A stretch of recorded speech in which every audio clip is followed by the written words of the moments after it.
Welcome to Detroit. Doesn't matter if you have one ass cheek and 3 toes. I will beat your ass. You can drown them. And that's what we gotta be. That's who we have to be. Because that's our domain. That is our domain. Because we'll tread water as long as it takes to fucking bury you. Takes the snap, turns, gives to Montgomery, right side, end zone, touchdown, Detroit Lions! Yes. We are driven by Detroit. Hello, Detroit Lions friends, fans, and family members. Welcome on back to yet another episode of MCM Motor City Mania. I'm your host, David T. Pike. And as always, we're diving on in. So, folks, as we all know, I'm a Stark Lions fan. I am a very, very committed Lions fan. Kind of have to be to make a podcast. But if there's one thing I know is that whenever we have conversations about, who is, considered objective, who's not considered biased, and all this other happy crap that goes on, it's like, okay, there is this huge debate, discussion, if you will, between, I would not only say some Lions fans in of themselves, but majority of the conversation and debate is surrounded by other fan bases, particularly those that are within our own division, but I would say around the entirety of the NFL. And not just fan bases, I'm also talking about, media analysts, I'm talking about a whole bunch of people. There are so many people out there that just look at what the Detroit Lions are right now. And one of the biggest questions that, a lot of people keep asking is, are the Lions still a Super Bowl contending team? Is their Super Bowl window still open or closed? These are questions that everybody's asking right now. And it's a debate that many inside and outside of the fan base have been going back and forth on for literal months. And I'm going to say this right now. There's no resolution or any indication that the argument or debate is coming to a close, whether it's on either front. So for me, what I wanted to do today is I want to try to take a bit of a, I guess you could say, a walk on the dark side of things. I want to play a little devil's advocate here, because for me, even though I'm a Lions fan, I try my absolute best to be unbiased. I try my best to be objective. I try to give information as accurately as I possibly can. And so that's what we're going to do with this episode today. We're going to take a look at the reasons why the Lions Super Bowl window is closed or is closing, or why the Lions Super Bowl window is still wide open. So let's take a look at this. When we take a look at the arguments both for and against the whole thing, there's a couple on either side. Let's take a look at the arguments that state why the Lions Super Bowl window is closed first. Again, I believe that those that have the negative viewpoint, they should definitely get the ability to speak their views first, and we should address them first. So let's take a look at the first one. The first argument I can honestly say that most people want to talk about, outside of obviously the fact that we no longer have, Ben Johnson and Aaron Glenn, which I've talked about that one to death. I don't really want to go over it again. But when we're talking about this other one, it's about the salary cap. It's about the upcoming salary cap and all of the nonsense that's coming up for the Lions in very, very quick succession. And specifically what I'm talking about is that currently, if you take a look at the Lions salary cap, right now the Lions, if you do all the math and you figure everything, they should have about $49 million in cap space. It's a lot of damn money.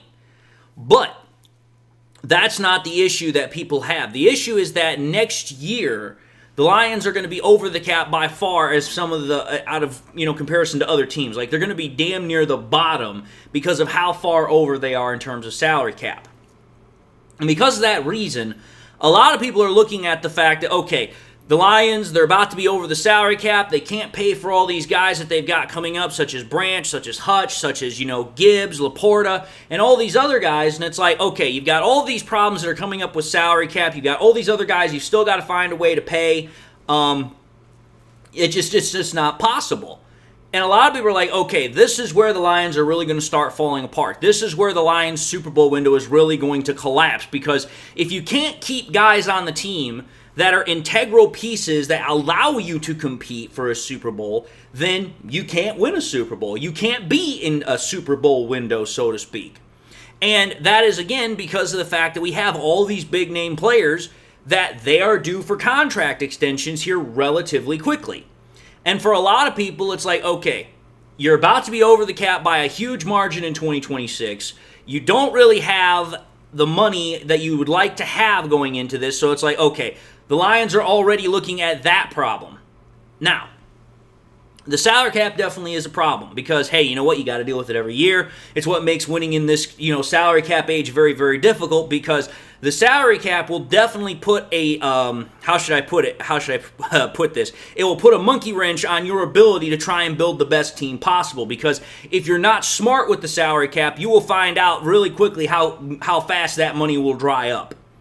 So the salary cap problem is a big, big issue that a lot of people have with the Lions and being able to say, okay, yeah, this team is still able to win a Super Bowl. They still have the longevity factor. Their Super Bowl window is still open.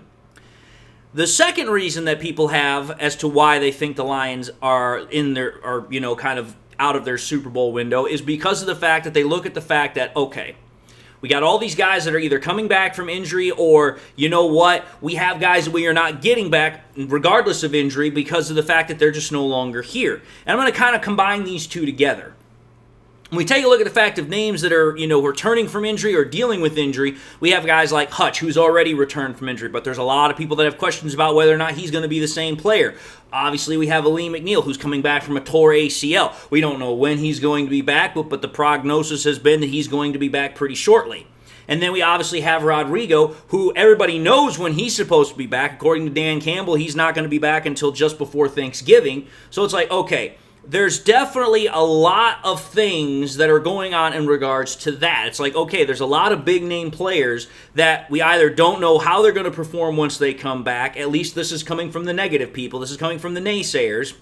Or we have people like Rodrigo who, for a fact, we're not getting them back until later on in the season. So it's like, okay, that's a problem. Because if you don't have your top players out on the field, how can you be possibly expected to compete? How can you be possibly expected to win? And then that, sinks in, that bleeds into the fact of players that we no longer have on the roster, such as Frank Ragnow, who retired, such as, Kevin Zeitler, who left us to go play for the Tennessee Titans, and obviously the fact that Zadarius Smith is not here because we cut him. So it's like, okay, you have all these players that either you have big question marks on whether or not they're coming back, when they're coming back, are they going to come back healthy enough, are they going to be the same player? So for a lot of people, it's like, hey, you know what? Because of all these big questions, we can't say that the Lions are in the Super Bowl window anymore because we don't have answers, we don't know what we're doing, or we don't know what we've got with these players. That is a reasonable way to say that, hey, the Lions are not going to have a Super Bowl window. They're out of their Super Bowl window or their Super Bowl window is closed altogether. So there's that. The next thing that kind of comes up is the whole situation with what happened in the division game last year with the collapse against the Commanders. There are so many people that still hold on to that game, and they're like, hey, you know what? Because of how the Lions lost against the Commanders, how the Commanders absolutely pretty much made it look embarrassing against the Lions, how the Lions were not able to perform to the level that we had seen them perform all year, that, that is a big reason, that is a big indicator that when it comes to playing the upper echelons of teams, they're not going to be able to compete. They're not going to be able to win, especially with all the other things that we've just talked about, because it's like you have salary cap issues, you have players that you don't know if they're going to be the same, you don't know if they're going to be coming back at all, and then on top of that, you take a look at what happened in the division round against the Commanders last year. It's like, hey, all the indicators, all of the arguments are pointing in this direction that the Lions simply cannot compete at a top level. And then that brings us to the final reason that I think is that the division and the conference competition, in the NFC particularly, it's starting to catch up. Again, everybody's going to want to talk about how, Ben Johnson's gone to the Bears. The Bears are getting better. Oh, you want to talk about how the Eagles are considered the cream of the crop in the NFC. You want to talk about the Commanders who had this, absolutely wonderful season last year that we lost to in the division round.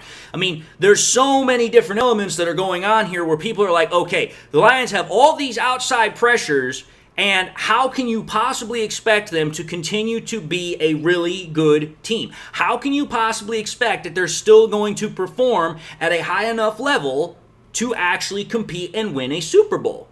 That's where a lot of these arguments are coming from.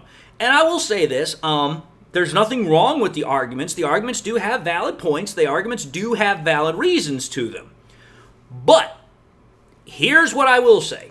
When it comes to the arguments, you have to be able to step back from just that basic point of the argument and say, okay, here, that's the negative aspect of it. But are we truly doing ourselves a service by actually taking a look at all avenues within those argument points? Are we actually doing ourselves a justice of saying, hey, we have considered all options, we have considered all avenues when we're having this conversation? And that is where I'm going to bring in the opposite side of this argument, which is why the Lions window is still open. Let's think about this here. Again, when we talk about the salary cap in specifically, the salary cap, yes, it's something that is, a problem that every team is going to have to deal with every single year. It's not going away. It's going to be here every single year.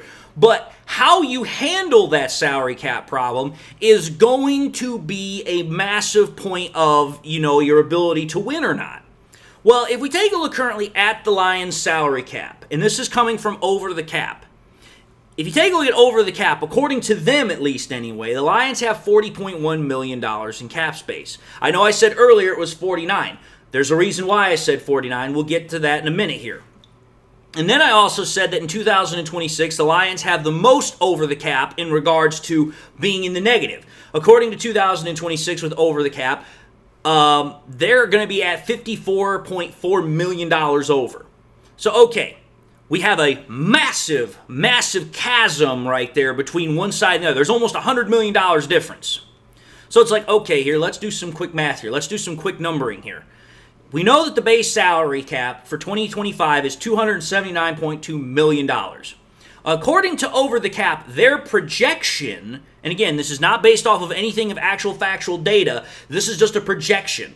Their projection for 2026 is $295.5 million. I have a problem with that number.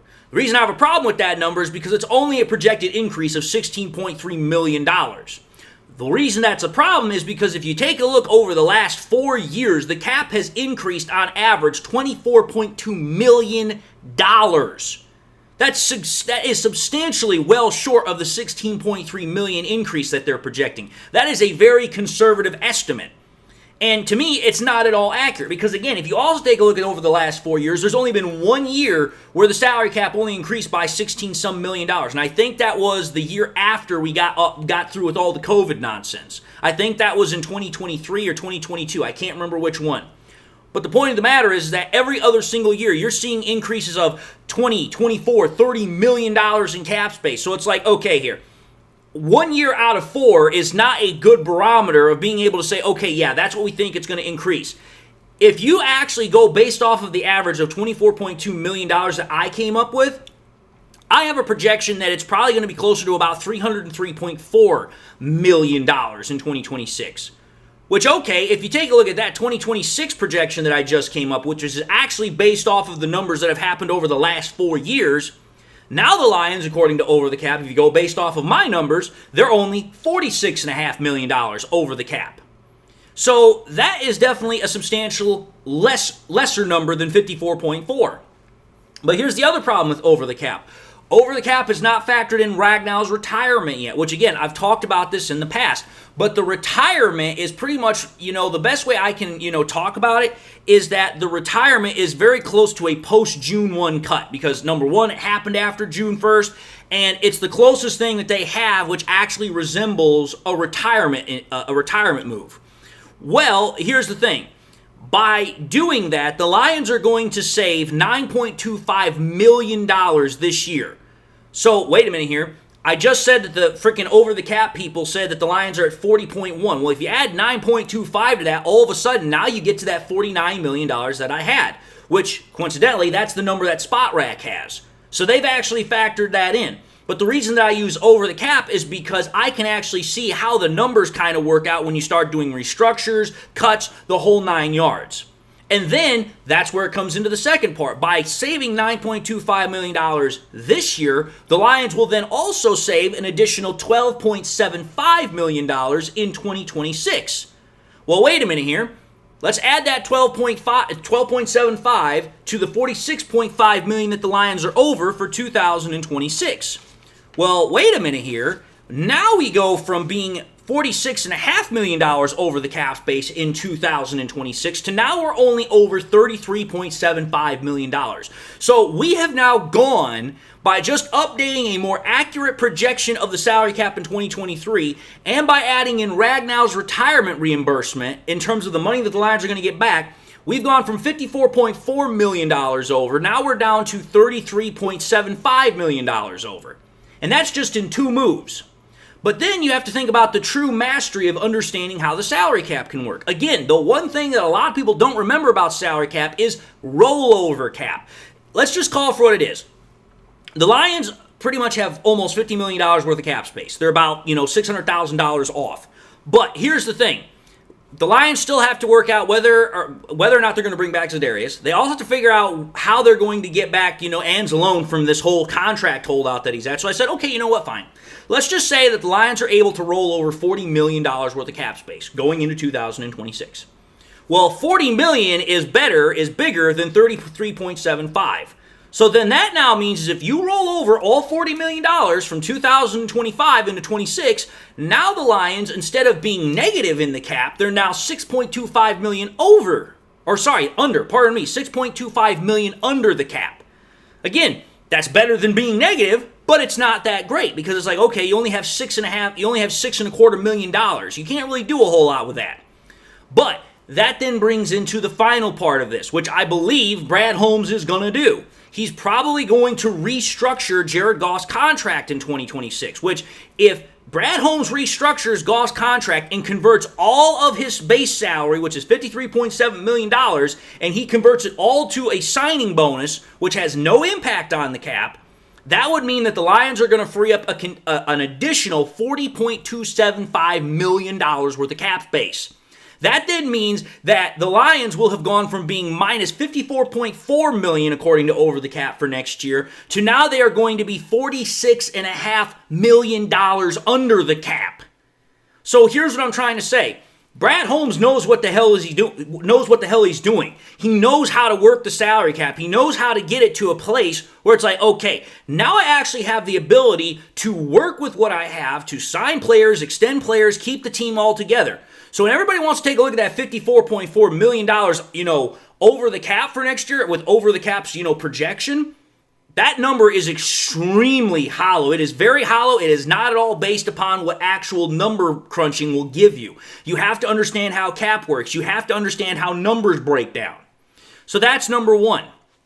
Now let's go to the number 2 issue, which is the loss of the players, which is the players that are coming back from injury, the players that we don't have back or won't be getting back. Let's understand something here. The Lions team culture is one of those that it absorbs those kinds of losses or absorbs those questions, and it keeps the team on track. Because let's acknowledge that, yes, while the Lions are missing some great players from last year, primarily they don't have Zeitler back, they're not going to get Ragnow back, and, obviously it's going to take some time to get other players back, the Lions still are a damn good team. The Lions are a talented, deep team. But here's the thing about it, is that the Lions are never caught off guard. They always have options. They always have backups. They always have contingencies if something should actually happen. Yes, we don't have Ragnow and Zeitler coming back, but then take a look at what the Lions did in the draft. They drafted Tate Ratledge, and they also drafted Miles Frazier, on top of the fact that they had Christian Mahogany from last year. The Lions already knew that there was a potential chance that Frank Ragnow might not be back this year. And the fact that he's not back means that, hey, you know what? They planned for it. They prepared for it. How they planned for it? Okay, Christian Mahogany's probably going to slide into left guard. Ratledge is going to go to right guard. And Glasgow's going to go to center. So then now it's like, okay, everything is pretty much where you would like it to be. It's not 100%, but it's still in a good spot. Ratledge is a damn good right guard. Freaking, we've already seen Mahogany's done well in spot duty, filling in for Zeitler last year, so he'll be fine at left guard. And Glasgow's played center before, and he's done very well at it. So it's like, okay, what the hell are you complaining about now? The Lions will be able to continue to be dominant on their offensive line because let's understand something here.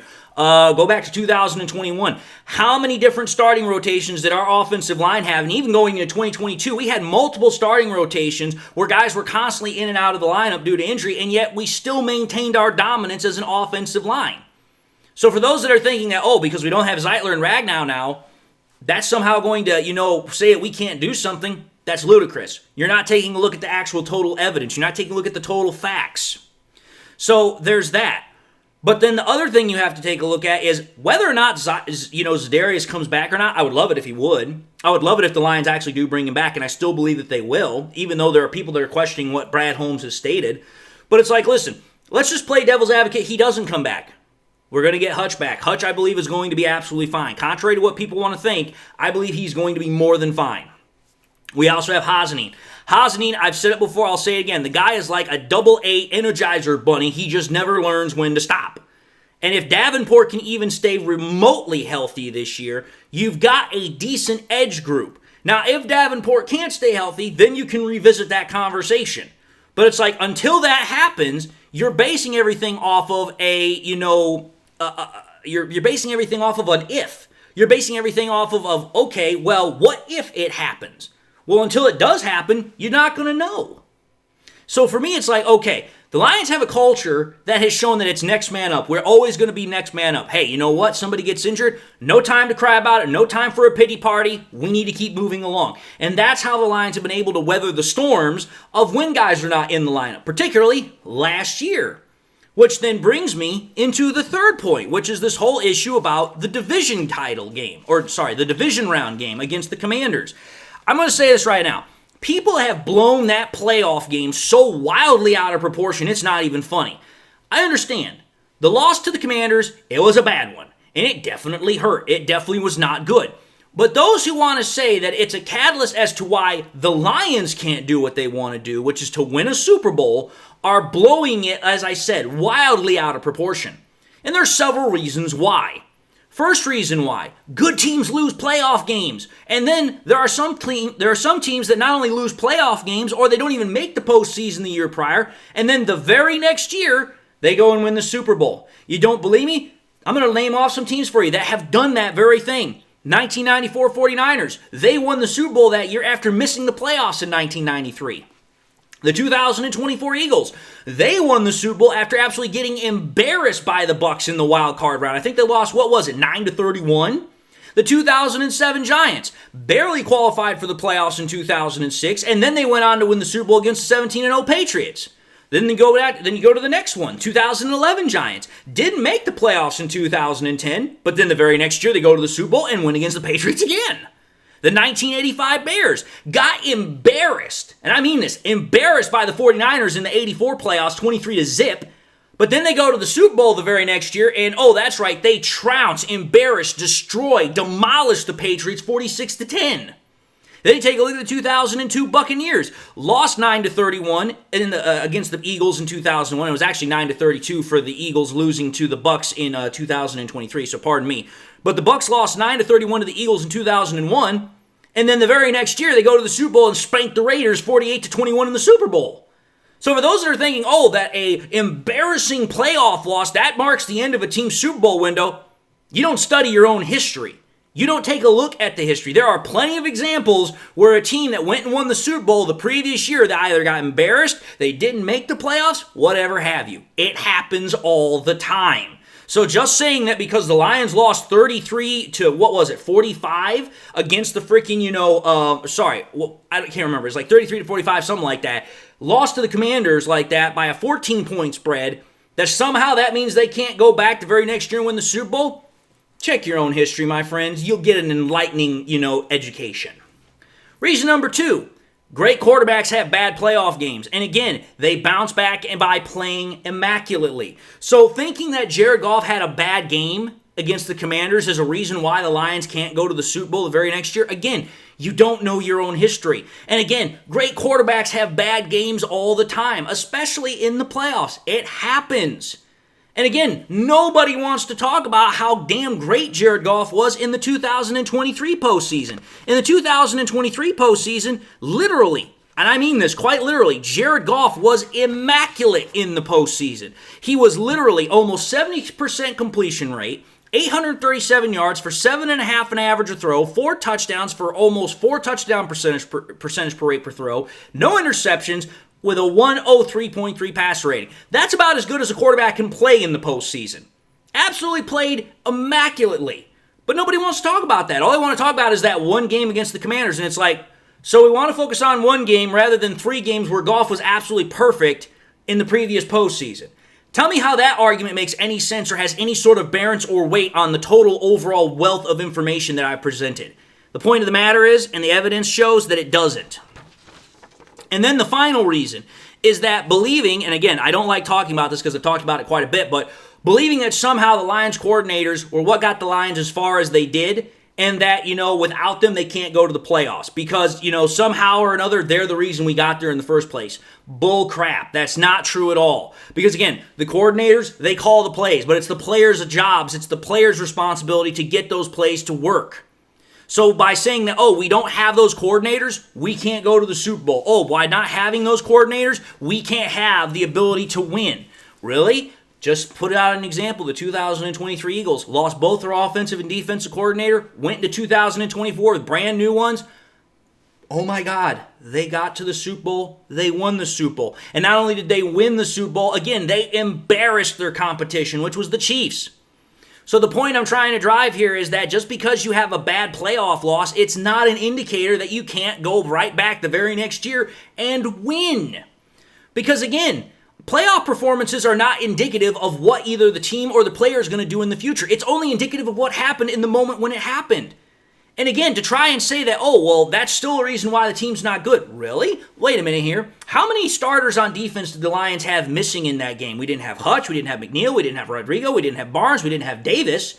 And on top of that, we lost Robertson in that game too. That was the straw that I think broke the camel's back. By that point, it's literally, dude, we ain't got nobody left to lose. And at that point, it was like the Commanders' offense just literally feasted on us. But yet, think about this. Despite the fact that we had lost all those defensive players, and despite the fact that Goff got literally hit on an illegal hit, which probably concussed him, we still put up, 33 points or some shit? Some nonsense like that? So it's wait a minute here. Was that performance indicative of the total ability of the Lions against the Commanders? No, it wasn't. But you have to ask yourself this question. Had we been playing at even, half of the strength that we had lost on our defense, and Goff doesn't get hit and actually is, able to play a decent game, would the outcome have been different?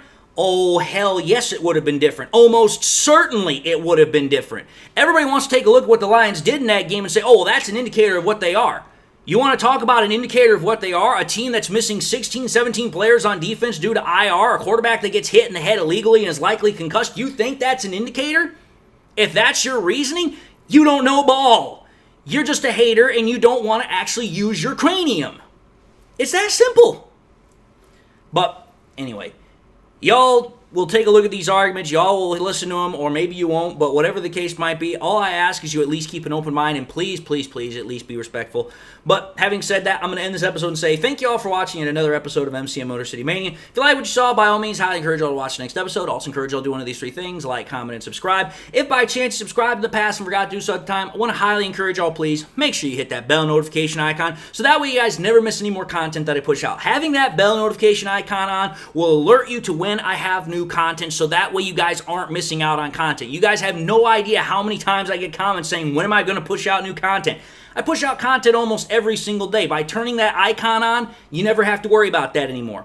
Also encourage y'all to share the content so that way you guys can continue to bring in more people. We've gotten to 9,900 subscribers. We're only 100 away from 10,000. So please, let's keep it going.